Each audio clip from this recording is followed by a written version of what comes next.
হানিমুনে গিয়েছিলেন দাস দম্পতি। সুখ স্মৃতি নয়, বরং হাড়হিম করা অভিজ্ঞতা নিয়ে ফিরতে হয়েছে তাদের। শিব মন্দিরে গিয়ে বরাত জোরে রক্ষা কৃষ্ণনগরের দাস দম্পতি। পূর্ব মেদিনীপুরের কোলাঘাটের কয়েকজন তারাও গিয়েছিলেন, শোনালেন হাড়হিম করা অভিজ্ঞতা। সদ্য বিয়ে হয়েছে, মধুচন্দ্রিমায় যান কাশ্মীর। সেখানে গিয়ে এমন অভিজ্ঞতা হবে দুঃস্বপ্নেও ভাবেননি নদিয়ার কৃষ্ণনগরের বউবাজারের দম্পতি। মঙ্গলবার পেহেলগাঁওতে জঙ্গিদের গুলিতে প্রাণ হারিয়েছেন ২৬ জন পর্যটক। বরাত জোরে প্রাণে বেঁচে গিয়েছেন নদিয়ার দাস দম্পতি, কিন্তু চোখে মুখে এখনো আতঙ্ক। আমরা তখন পেহেলগামেই ছিলাম, একদম স্পটের পাশে একটা শিব মন্দিরে ছিলাম। তো আমরা তারপর ওখান থেকে বেরোনোর পর আমার কিছু বন্ধুর মেসেজ পাই এবং ওখানে লোকাল সোর্স থেকে জানতে পারি এখানে একটা এরকম অ্যাটাক হয়েছে। তো আমরা তখন ইনিশিয়ালি এটা বুঝতে পারি অ্যাটাক হয়েছে, আমরা তাড়াতাড়ি বেরিয়ে আসি পেহেলগাম থেকে। তো আস্তে আস্তে আমার কাছে কিছু ভিডিও আসে, সেগুলো দেখে আমরা তখন একটু ভয় পাই। আমাদের কি মনে হয়েছিল যে এখানে অনেকদিন আছি, এখানে মন্দিরে যাওয়া হয়নি একদিনও। পাশে একটা শিব মন্দির, খুব ছোট একটা জায়গা, সেখানে গিয়ে আমরা ঠাকুরের জাস্ট দর্শন করছিলাম। তারপরে ওখান থেকে বেরোনোর পরেই আমরা জানতে পারি গাড়িতে আস্তে আস্তে যে মিনি সুইজারল্যান্ডে যেটা আমরা ক্যান্সেল করেছি সেই জায়গাতে ইনসিডেন্টটা হয়েছে। যাদের সঙ্গে দুদিন আগেই ঘুরলেন তাদের এমন মর্মান্তিক পরিণতি হবে ভাবতে পারছেন না সুদীপ্ত দেবশ্রুতি। দ্রুত বাড়ি ফিরতে চান তারা।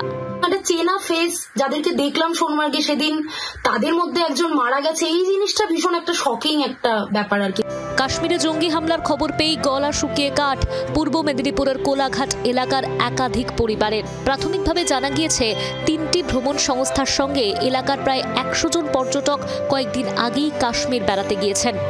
মঙ্গলবার জঙ্গি হামলার দিন তারা পেহেলগাঁওয়ের কাছে পিঠেই ছিলেন, তবে তারা প্রত্যেকে নিরাপদে রয়েছেন বলে খবর। কোলাঘাটের অন্য একটি ভ্রমণ সংস্থা তাদের ফেরানোর চেষ্টা চালাচ্ছে, তবে পরিজনেরা নিশ্চিন্ত হতে পারছেন না। টিভি থেকে চোখ সরছে না কাছের মানুষরা বাড়ি না ফেরা পর্যন্ত। সঙ্গী উদ্বেগ, উৎকণ্ঠা। চিন্তা তো থাকবে, নাতিপুতি গেছে, চিন্তা হবে না? আমার সঙ্গে কোনো কথা হয়নি, এটা কথা হয়নি বলে তো চিন্তা ভাবনাতেই হয়ে যাচ্ছে না। কিরকম আছে, কবে ফিরবে, কি করবে সেটা খবর পাচ্ছি না। যেহেতু আমাদের দীর্ঘদিন ভূস্বর্গে যাওয়া আসা পর্যটকদের নিয়ে, তো সেই জায়গা থেকে দাঁড়িয়ে আমাদের যতটুকু পরিচিতি আছে খুবই ক্ষুদ্র সামর্থ্যে ওই সমস্ত মানুষদের হেল্প করার চেষ্টা করছি। কাশ্মীরে বেড়াতে গিয়ে ঘুম ছুটেছে জলপাইগুড়ির কয়েকটি পরিবারের প্রায় ১০ জন পর্যটকের। জঙ্গি হামলার পর কাশ্মীরে আটকে পড়েছেন জলপাইগুড়ির ২৪ নম্বর ওয়ার্ডের দেশবন্ধু পাড়ার বাসিন্দা বিশ্বজিৎ মিত্র। ২২ এপ্রিলের ভয়ঙ্কর অভিজ্ঞতার কথা ভিডিও কলে ভাগ করে নিলেন জি ২৪ ঘন্টার সঙ্গে। ঘটনার থেকে আমরা ৪-৫ কিলোমিটার দূরে ছিলাম একটা হোটেলে আর কি, এবং তখন তো আর্মি নেমে গেছে। আর্মি সমস্ত দোকানপাট বন্ধ করে দিল, আমাদেরকেও আমাদের হোটেলে নিয়ে চলে আসলো। আমাদের যে গাড়ি ছিল ওরা নিয়ে সবাই রেস্কিউ করলো সবাইকে, এবং পর্যটকদের বেরোতে বারণ করে দিল। নেটওয়ার্ক পাওয়া যাচ্ছে না সবসময়, টিভিতে চোখ রাখাই একমাত্র ভরসা।